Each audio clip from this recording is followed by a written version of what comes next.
तो दोस्तों, यदि आप भी इंग्लिश लिटरेचर की तैयारी कर रहे हैं तो ये वीडियो आपके लिए इम्पोर्टेंट रहेगा।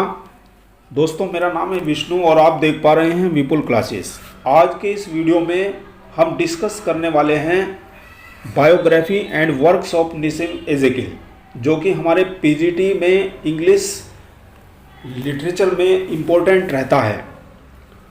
तो दोस्तों, नेसिम एजेकिल 20th सेंचुरी के Jewish poet, playwright and critic थे।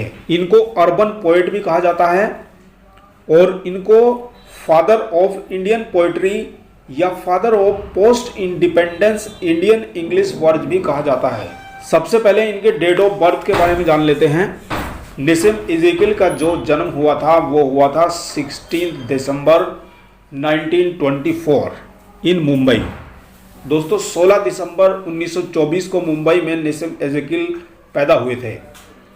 इनकी डेथ के बारे में जान लेते हैं। इनकी मौत जो हुई थी वो 9 जनवरी 2004 मुंबई में हुई थी। दोस्तों, नेसिम एजेकिल के फादर का नाम था मोसेस एजेकिल और मोसेस एजेकिल बॉटनी के प्रोफेसर हुआ करते थे विल्सन कॉलेज में।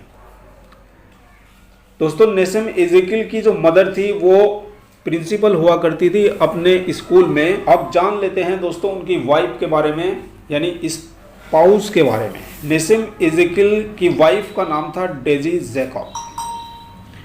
इनकी शिक्षा के बारे में जान लेते हैं, एजुकेशन के बारे में जानते हैं। नेसिम एजेकिल की जो एजुकेशन हुई थी वो विल्सन कॉलेज मुंबई में हुई थी। दोस्तों, 1983 में साहित्य अकादमी अवार्ड से इनको नवाजा गया था और 1988 में इनको पद्मश्री अवार्ड से नवाजा गया था। ही बिलोंग टू अ बेने इज़राइल फैमिली जेविश कम्युनिटी, यानी वो जेविश कम्युनिटी से बिलोंग करते थे और बेने इज़राइल फैमिली से उनका ताल्लुक था। दोस्तों, उनका एक बेटा था जिसका नाम था एल्काना और उनकी 2 बेटियां थी जिनके नाम थे कल्पना और कविता। ए.के. रामानुजन के साथ उन्होंने idioms and metric of post independent Indian English word invent किया था। बहुत इंपॉर्टेंट पॉइंट है दोस्तों, कई बार एग्जामिनेशन में पूछा जाता है कि इन्होंने किनके साथ मिलकर के idioms and metric of post independent Indian English word को इन्वेंट किया था। तो किसके साथ उन्होंने किया था इसका इन्वेंशन? इसको इन्वेंट किया था उन्होंने ए.के. रामानुजन के साथ। 1952 में इम्पोर्टेंट वर्क उनका आया था द बैड डे। 1960 में द डेडली मैन उनका एक वॉल्यूम ऑफ पोएम्स आया था दोस्तों। और 1965 की बात करें तो 1965 में द एग्जैक्ट नेम उनका ये एक पोएटिक कलेक्शन था और जिसके अंदर उनकी important poem night of the scorpion, जो बहुत ही फेमस पोएम है उनकी, वो पब्लिश की गई थी।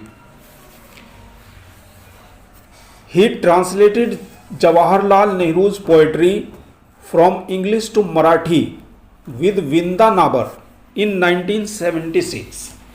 यानी दोस्तों, जवाहरलाल नेहरू की जो कविताएं थी उनको उन्होंने मराठी लैंग्वेज में ट्रांसलेट किया था विंदा नाबर के साथ 1976 में।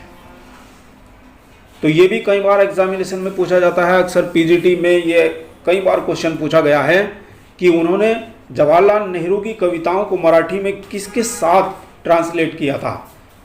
तो दोस्तों, विंदा नाबर के साथ उन्होंने 1976 में जवाहरलाल नेहरू की जो पोइट्री थी उनको ट्रांसलेट किया था मराठी लैंग्वेज में। 1948 में वो इंग्लैंड गए थे दोस्तों और वहाँ पर वो 3.5 years वो वहाँ पर रहे थे। अब सवाल ये होता है कि वो इंग्लैंड क्यों गए थे? तो इंग्लैंड वो दोस्तों गए थे फिलोसफी का स्टडी करने के लिए। तो वहाँ पर उन्होंने फिलोसफी को स्टडी किया था अंडर CEM जॉर्ज। ये भी कई बार पीजीटी में क्वेश्चन पूछा गया है कि किसके अंडर उन्होंने फिलोसफी का स्टडी किया था इंग्लैंड में। तो इंग्लैंड में वो CEM जॉर्ज के अंडर में स्टडी उन्होंने किया था। 1953 में 60 पोएम्स नाम का एक उनका कलेक्शन था ही को फाउंडेड द लिटरेरी मंथली जुम्पो इन 1961। ये एक इंग्लिश मैगजीन थी दोस्तों जुम्पो, यानी उन्होंने जुम्पो नाम की एक अंग्रेजी पत्रिका थी जो 1961 में उन्होंने इसको आविष्कार किया था, मतलब प्रकाशित किया था। दोस्तों उनकी जो मौत हुई थी वो अल्जीमर डिजीज़ की वजह से हुई थी, यानी मुंबई में अल्जीमर डिजीज़ की वजह से उनकी मौत हो गई थी। अल्जीमर डिजीज़ होती है एक भूलने की बीमारी होती है, यानी जिसमें मेमोरी पावर जो है एकदम से लॉस हो जाती है, व्यक्ति सब कुछ भूल जाता है। अब हम उनके इम्पोर्टेंट वर्क्स के बारे में पढ़ने वाले हैं। दोस्तों ये कई बार पीजीटी में बहुत बार पूछा जाता है, तो हमें ये पता होना चाहिए उनके इम्पोर्टेंट वर्क्स जो हमारे एग्ज़ाम पीजीटी एग्ज़ाम के लिए बहुत इम्पोर्टेंट होते हैं। 1952 की बात करते हैं तो 1952 में उनका इम्पोर्टेंट वर्क आया था, यानी फर्स्ट कलेक्शन ऑफ पोएट्री उनका जो था वो आया था, जिसका नाम था दोस्तों टाइम टू चेंज। 1953 में 60 पोएम्स आया था। 1956 में द डिस्कवरी ऑफ इंडिया। 1959 में द थर्ड। 1960 में द अनफिनिश्ड मैन। 1965 में द एग्जैक्ट नेम। 1976 में हिम्स इन डार्कनेस आया था। 1982 में लेटर डे साम्स आया था दोस्तों। 1989 में कलेक्टिव पोएम्स आया था दोस्तों। 1975 में कल्चरल अवार्ड विजिटर के रूप में इनको ऑस्ट्रेलिया बुलाया गया था दोस्तों। 1974 में यूएस गवर्नमेंट के द्वारा इंटरनेशनल भेद कार्यक्रम में इनको इनवाइट किया गया था, यानी इंटरनेशनल डिस्टिंक्शन प्रोग्राम में इनको इनवाइट किया गया था 1974 में। लेटर डे शाम के बारे में आपको बताते हैं। लेटर डे शाम कलेक्शन ऑफ पोएम्स था और इस कलेक्शन ऑफ पोएम्स के लिए उन्हें साहित्य अकादमी अवार्ड राष्ट्रपति के द्वारा दिया गया था दोस्तों।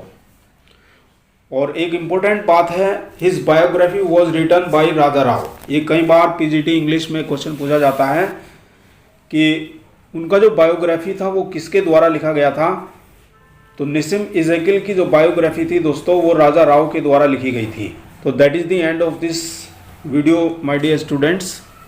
आज के लिए इतना ही है। अगर ये वीडियो आपको अच्छा लगा है तो इस वीडियो को कर दीजिए लाइक, और अगर आप मेरे साथ इसी तरह से लिटरेचर को पढ़ना चाहते हैं तो हमारे चैनल को अभी के अभी सब्सक्राइब कर लीजिए और पढ़ते रहिए विपुल क्लासेज में। Thank you very much for watching this video.